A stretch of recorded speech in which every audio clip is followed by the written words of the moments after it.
Ciao Bears fans, Harrison Graham here, live from Italy, Palermo to be exact. My wife and I have had a heck of a trip. We have a few more days to go. Thought I'd hop on here, answer a couple questions. I also wanted to give my input on the N'Keal Harry trade. I'll tell you guys a little bit more about the trip later on. But first, I do want to say sorry about any background noise. I am outside on a terrace. You can see the city behind me a little bit here. I know it's a little bit windy, so apologize for that. Not the best lighting, but I thought it'd be fun to kind of chit chat with you guys. And some of you guys on our community post said, hey, let the man enjoy his vacation. I put that post up. My bosses are not making me do this. I am on PTO vacation, but I was like, you know what, N'Keal Harry, the Bears trade for him, there's other stuff going on, so I'll hop on here, I'll answer some questions, catch you guys up on where I'm at and when I'll be back in the studio. I will say this is why you should subscribe, right? Bringing you a video while I'm on vacation across the world.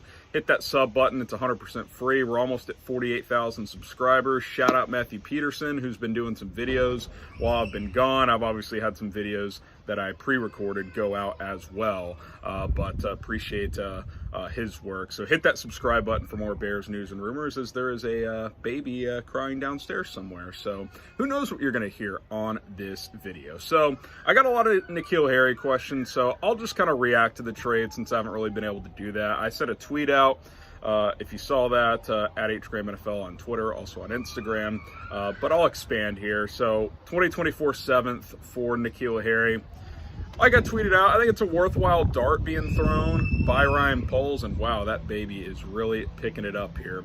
But future 7th, not even in next year's draft, that is not some major asset you're giving up. That's not even an asset. NFL teams do not view 7th round picks of any value, especially ones that aren't even in the upcoming draft, okay? So you're talking about throwing a pick that is likely going to amount to nothing for a guy who, whether he was worthy of it or not, was drafted in the first round a few years ago. N'Keal Harry out of Arizona State at 6'4", 225 pounds. He ran a 4.5, so he's got good speed at that size.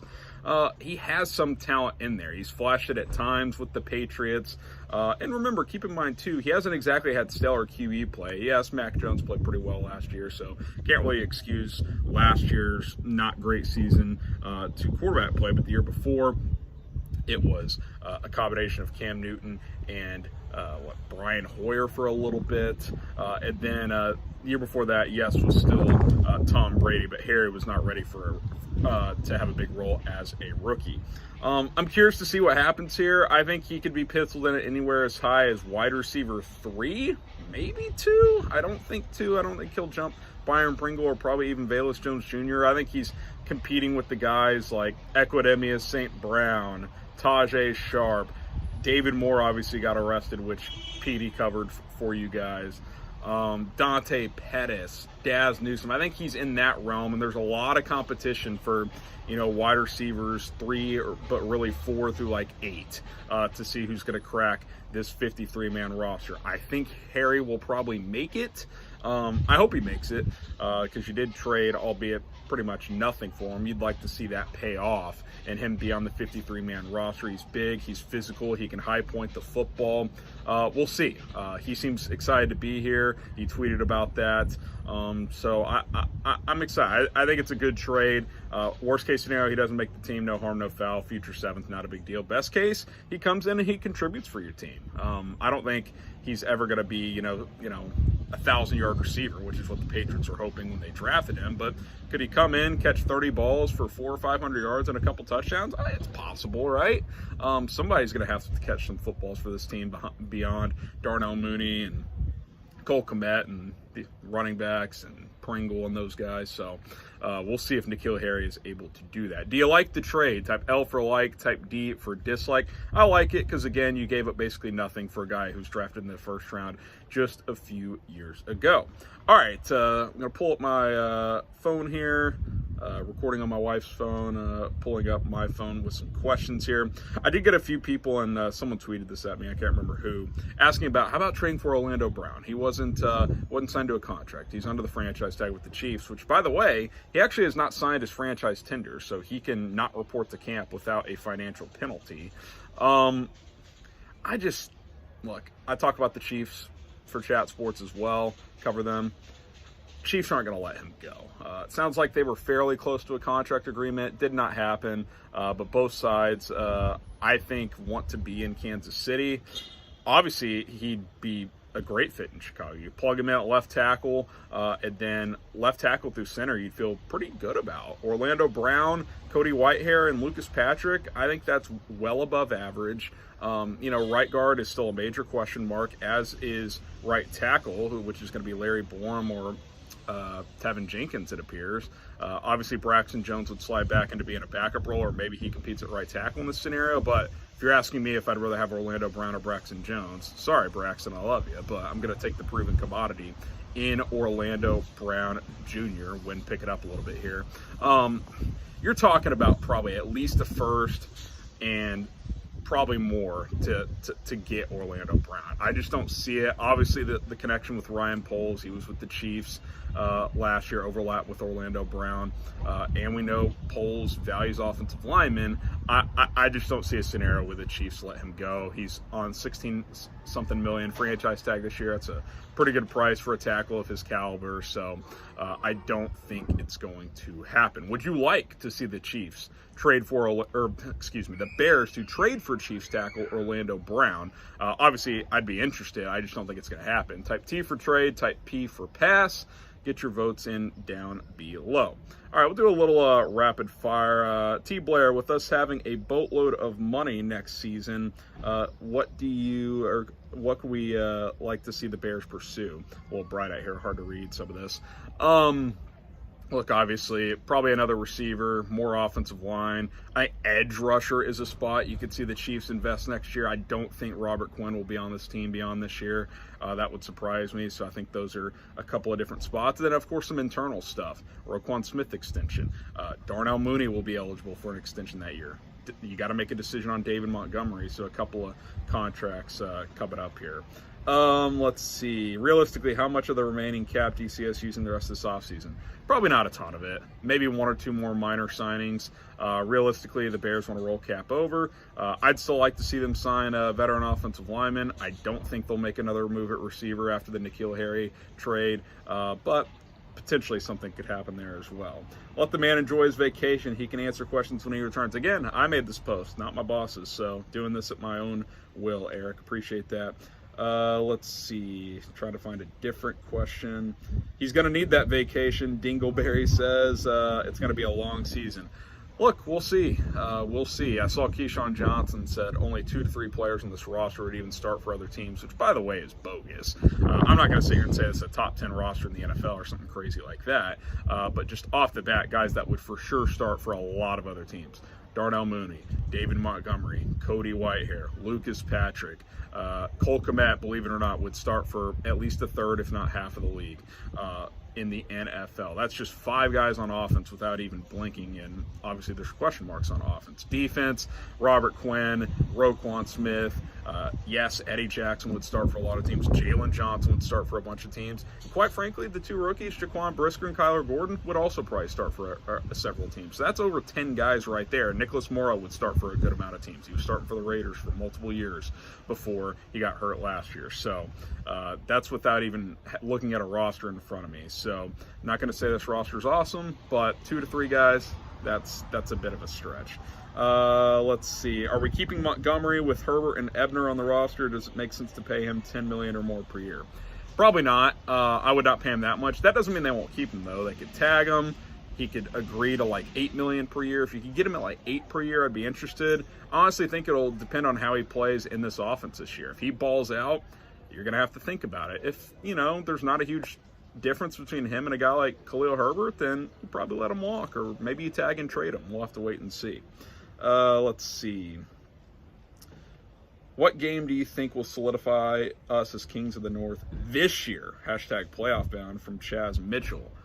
Wow, this year. If you beat the Packers at least once, if not twice, and win the division, I would say that would declare you Kings of the North. I don't expect to win this division this year, but that is probably what it would take. Who do you think the Bears should sign at offensive guard? we've been asked this a lot over the last couple months. It's really the same names, right? Eric Flowers is still out there. Quentin Spain is still out there. Darrell Williams, the guard tackle hybrid. You know, kind of a recycled question at this point. The names aren't really different. Maybe if a guy gets cut, you go find someone. Let's see. What's the TD over-under for N'Keal Harry? I think it's possible he gets 4 or 5. I'll set the over-under at like 2.5. I mean, he's got to make the team first. Say he makes the team, I'll set it at 2.5.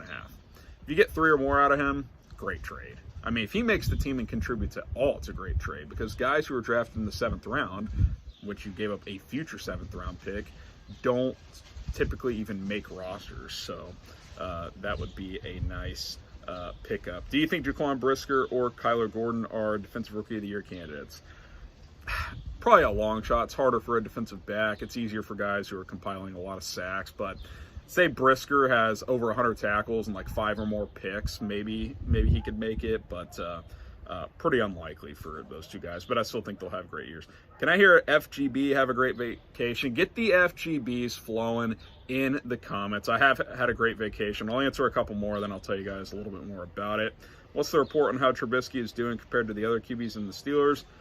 Not much out there. He'll probably start, but you know, he's got to beat out rookie Kenny Pickett. Let's see. How many years until the Bears are truly competing? I'm hoping by next year, 2023. I think that's the goal. How's the pizza? You should do a video of you eating Italian pizza. I didn't even see this one before. It's been great, man. It's been great. I've had probably 3 or 4 different pizzas from different places here over 11 days. So I haven't had it too much, but certainly a lot of Italian food, and it's been fantastic. Winding down the trip, I don't think I'll eat Italian food for a week or 2, but I will still be eating it while I'm here. Let's see if I can find one. What is Kyler Gordon's ceiling as a CB1? Well, he's got to get to CB1 first. Jalen Johnson's still your CB1, at least in my opinion for now.